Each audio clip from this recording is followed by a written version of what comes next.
वो रोज मंदिर जाया करता था और कृष्ण से रोज प्रार्थना करता था कि भगवान मेरी परेशानियां दूर कर दो।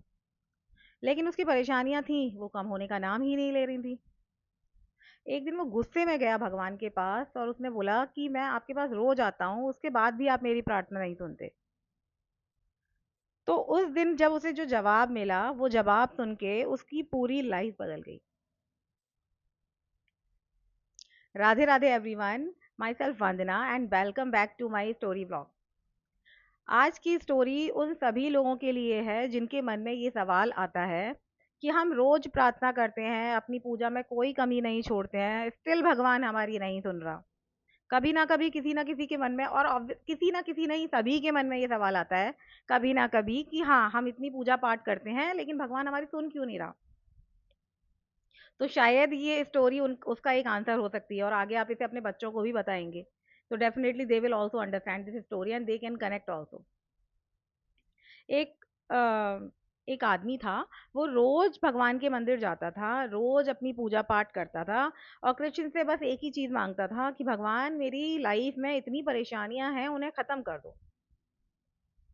उसका रोज का नियम था, वो रोज ही एक चीज मांगता था। लेकिन उसकी जो लाइफ थी उसमें परेशानियों का आना खत्म ही नहीं हो रहा था। वो लड़का रोज सेम बात मांग रहा था, स्टिल उसकी लाइफ में परेशानी आती जा रही थी, आती जा रही थी, और वो बहुत डिप्रेस होता जा रहा था। क्यों? क्योंकि उसके पास इन परेशानियों का सोल्यूशन नहीं था। तो एक दिन वो गुस्से में भगवान के पास गया और वहां जोर से भगवान से बोला कि भगवान, अब नहीं आऊंगा मैं आपके पास, क्योंकि मैं इतनी प्रार्थना करता हूँ, आप सबकी सुनते हो, मेरी क्यों नहीं सुन रहे। तो वहां पर उस समय कोई भी नहीं था, बस एक छोटा सा दिया जल रहा था और चारों तरफ एक शांति थी। और जैसे ही उसने कृष्ण की मूर्ति देखी तो वही मुस्कुराता हुआ चेहरा, वही भावपूर्ण चेहरा, उसे लगा जैसे वो उससे कुछ कहना चाहते हैं। पर स्टिल उसके पास कोई आंसर नहीं आया तब तक।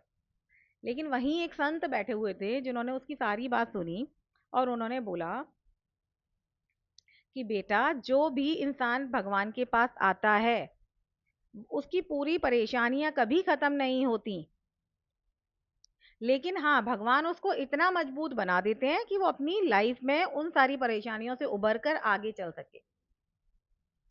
जैसे जब अर्जुन का युद्ध हुआ था, जब पांडवों का युद्ध हुआ था और अर्जुन ने उसमें पार्ट लिया था, अर्जुन बहुत ज्यादा क्या हो गए थे, कमजोर पड़ गए थे। और कृष्ण तो उनके सारथी थे और उनके सखा भी थे।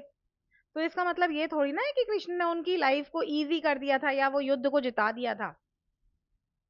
कृष्ण ने अर्जुन को इतना ज्यादा मजबूत बनाया कि वो उस युद्ध को जीते आगे। तो भगवान भी बिल्कुल वैसा ही है।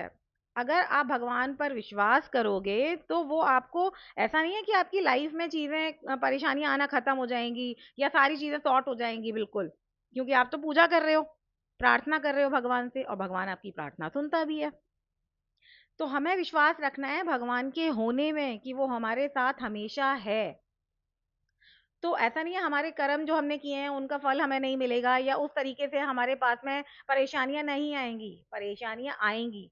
लेकिन भगवान आपको ये विश्वास देगा और इतना मजबूत बनाएगा आपको कि आप उस परेशानियों से निकल जाओगे, उनसे उबर पाओगे।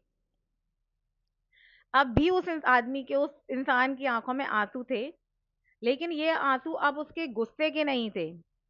ये आंसू उसके खुद के ग्लानि के थे, उसके खुद के गिल्ट के थे कि मैं भगवान से हमेशा ये तो मांगता था कि मेरी परेशानियां खत्म हो जाएं, लेकिन मैंने कभी भगवान पर उतना विश्वास नहीं किया कि हाँ, वाकई में मेरी परेशानियां खत्म हो जाएंगी।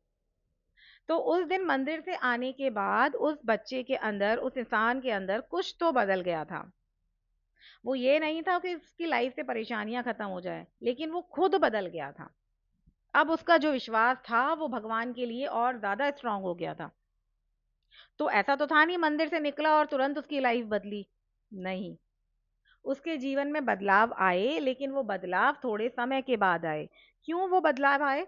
क्योंकि अब उसका जो विश्वास था वो कर्म करने में ज्यादा था, और भगवान के ऊपर पूरा विश्वास था कि अगर मैं कर्म सही करूंगा तो डेफिनेटली आज नहीं तो कल मेरी परेशानियां कम होंगी और चीजें सुधरेंगी। ठीक है, तो इस स्टोरी से हमें ये समझ में आता है कि बस हमें अपना कर्म अच्छे से करना है और गॉड पर छोड़ देना है सब कुछ। Surrender yourself to God. और वो अपने आप सारी चीजें ठीक करेंगे। अब ये उनकी ड्यूटी है कि वो उस चीज को कैसे करते हैं। आपका कर्म क्या है कि हम अपने जितने कर्म कर रहे हैं उसमें अपना 100% दें। अगर आप स्टूडेंट हो तो आप अपनी पढ़ाई पूरी करो अच्छे से, जिससे अगर बाई चांस ऊपर नीचे थोड़े नंबर होते हैं ना तो वो चलेगा, क्योंकि उसमें आपका सेटिस्फेक्शन होगा कि आपने अपना पूरा कर्म किया था, मैंने अपनी पूरी मेहनत की थी। गॉड देखेगा अपने आप। या आप जो भी काम कर रहे हो उसको पूरा करिए। तो moral of the story that you have to believe in God and do your work complete faithfully। हमेशा हमें अपना कर्म करते रहना है अच्छे से पूरा टाइम दे करके, जिससे बाद में हमें कोई रिग्रेट ना हो। और गॉड तो अपना काम करेगा ही। If you are doing right thing definitely right will happen with you. वो होगा भी ठीक आपके लिए। तो अगर आपको ये स्टोरी अच्छी लगी हो, आपको समझ में आई हो, तो डेफिनेटली अपने बच्चों के साथ शेयर कीजिएगा और कमेंट में लिखिएगा राधे राधे। राधे राधे एवरीवन।